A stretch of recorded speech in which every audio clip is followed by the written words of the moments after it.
တော်ကြောင့်ပါသခင်ဘုရားရှင်ကိုတော်မြတ်ရဲ့ရွှေနှုတ်တော်ကစတင်ပြီးတော့မိန့်လိုက်တဲ့စကားဟေမင်းတို့ကိုမွေးပေးလိုက်တဲ့မင်းတို့ရဲ့မိဘနှစ်ပါးသည်ငယ်စဉ်တောင်ကြီးဘဝလည်းနှလုံးပခုံးနဲ့လက်နဲ့သင်ဝါဘတ်တော်ကစီနဲ့လူဖြစ်အောင်ကျွေးမွေးဆောင်ရှောက်လာတဲ့အရွယ်ကလေးက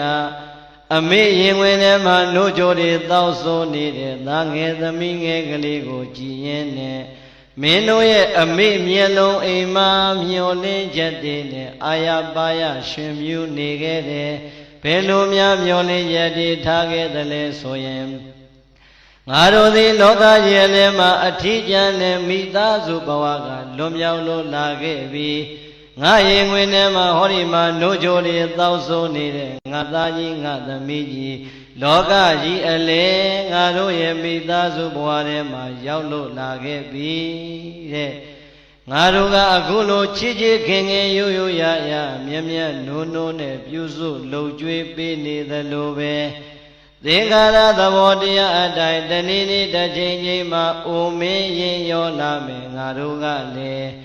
တခါတခါမှတတိတွေမခိုင်ထမိန်မနိုင်ပစိုးမနိုင်ကျင်ငယ်မနိုင်ကျင်ကြီးမနိုင်ဖြစ်တဲ့ဘဝကိုရောက်ရအောင်မှာအဲ့ဒီလိုအသက်တွေကြည့်ပြီးတော့တတိတွေမခိုင်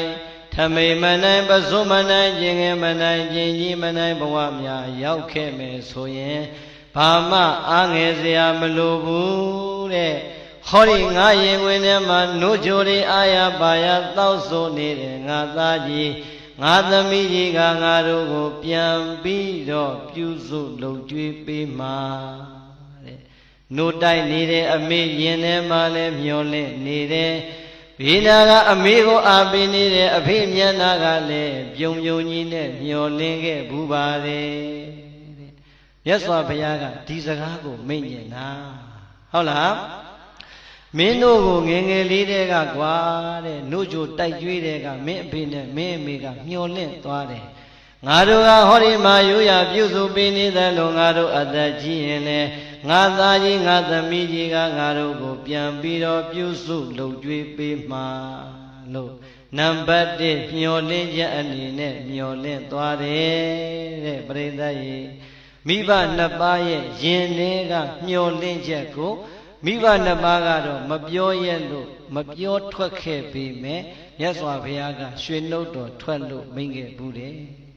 ဒီတော့အားလုံးတို့သာသမီဖြစ်ကြတဲ့ဦးဇင်းတို့အပါဝင်အားလုံးဓမ္မဆွေတော်မျိုးတော်တွေအမေတို့အဖေတို့ကရင်ဝင်ထဲမှာနိုးတိုက်စဉ်ကာလကလေးကမျောလင်းခဲ့တဲ့ဒီမျောလင်းချက်ငါသည်အမေနဲ့အဖေအပေါ်မှာဘလောက်များကြည်ခဲ့ပြီလေတဲ့ကိုရေကြီးပြန်ပြီးတော့သုံးသက်ကြည်စမ်းမှာကြည်ပြီလား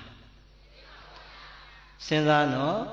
အမေတို့ကဟောဒီရင်ဝင်ထဲမှာနှုတ်ကြိုတိုက်ကျွေးစဉ်ကာလကလေးကမျောလင့်သွားတာဒီသားကြီးဒီသမီးကြီးကြည်လာရင်ငါတို့ကလည်းအိုလာမှာငါတို့အိုလာရင်ငါတို့ကိုဟောဒီငါသားသမီးကပြန်ပြီးတော့လှုပ်ကြွေးဆောင်ရှောက်မှလို့မျောလင့်သွားတယ်အဲ့ဒီမျောလင့်ချက်ကိုဘုရားကမိန့်လိုက်တယ်ဒါဆိုရင်တို့တရားနာပရိသတ်ပေါင်းသူတော်ကောင်းတွေအိမ်မှာရှိနေတဲ့မိဘနှစ်ပါးမရှိတော့တဲ့မိဘနှစ်ပါးရဲ့အပေါ်မှာငါဘလောက်တာဝန်ကြည်လိုက်သလဲကျွေးမွေးမပြတ်တာဝန်ငါဘလောက်များကြည်ပြွန်လိုက်သလဲလို့စဉ်းစားကြည့်စမ်းပါမကြည်သေးရင်ဘာလုပ်ရမလဲကြည်အောင်ဆက်ရမယ်ကြည်သွားတယ်ဆိုတဲ့အဆင့်ကတော့ရောက်ဖို့လွယ်ပါမလားမလွယ်ဘူးပြိဿတချို့သားသမီးလေးတွေရဲ့ဘဝမှာဝမ်းနည်းစရာကောင်းနေတဲ့စိတ်ဓာတ်တွေပေါ်နေကြတယ်အမေအိုအဖေအိုတွေတတိမခိုင်တော့ဘူးကျင်ငယ်ချင်းကြီးမနိုင်တော့ဘူးအေးမိမိရဲ့အိမ်ပေါ်မှာမိမိရဲ့မျက်စိရှေ့မှာမြင်နေပေမဲ့နှာခေါင်းလေးတရှုံရှုံနဲ့မလုံကျွေးမပြူးစိုးတဲ့သားသမီးတွေမြောက်များစွာရှိမနေဘူးလားကြည့်လိုက်စမ်းပြိဿဒီအချိန်ကျမှတတိမခိုင်လို့ကျင်ငယ်ကျင်ကြီးမနိုင်တဲ့အမေတို့အဖေတို့ဘဝကကိုကမြင်ရတာကိုယ်တော်ကပြိဿအမေရင်ဝင်ထဲမှာပါချခဲ့တဲ့အီးတွေစုထားမယ်ဆိုရင်နေပါမလားမိမိပေါက်ချခဲ့တဲ့ရှူရှူတွေများစုထားမယ်ဆိုရင်ခါလံဘုံတွေနဲ့တောင်တည်လို့ရမယ်ကဲ အမေတို့အဖေတို့ရဲ့စိတ်ဓာတ်တွေကတော့အမလေးဒီလောက်ညစ်ပတ်တဲ့ကလေးသွားဟဲဆိုပြီးတော့များပြစ်ခဲ့မယ်ဆိုရင်ပြစ်ခဲ့တဲ့နှလုံးသားများမိဘနှစ်ပါးရဲ့ရင်ထဲမှာရှိမယ်ဆိုရင်ကိုယ့်ဘဝဟာလူဖြစ်ပါမလားဘလောက်ပင်ဆိုပါစေဘလောက်ပင်ຫນွေပါစေကျင်ငယ်ကျင်ကြီးဘယ်နှကြိမ်မဲပါချသွန်ချပါစေငါသားလေးကရှိစရာငါသမီးလေးကရှိစရာငါသားလေးကချစ်စရာငါသမီးလေးကချစ်စရာလို့ရင်ဝင်တွေကသားသမီးလေးကိုပျော်စရာလေးအဖြစ်နဲ့တော့အမေတို့အဖေတို့ကယူရပြီးတော့ကျွေးမွေးပေးခဲ့ရတာကို့အလဲကြမှာအမေနဲ့အဖေကိုယွန်စရာဆိုပြီးနှာခေါင်းရှုပ်နေအဲ့ဒီသားသမီးအမွေခံထိုက်ပါမလားဒါဘု து စကားလဲမင်းတို့မိဘနှစ်ပါးကမင်းတို့ကိုဟိုးငယ်ငယ်ကလေးတွေကနှုတ်တိုက်ကလေးကမွေးဖွားကလေးကမျောလင်းခဲ့တယ်ဒီမျောလင်းခြင်းမင်းတို့ကြည်အောင်မဆိုင်ရင်မင်းတို့သည်အမွေခံထိုက်တဲ့သာသမီမဖြစ်နိုင်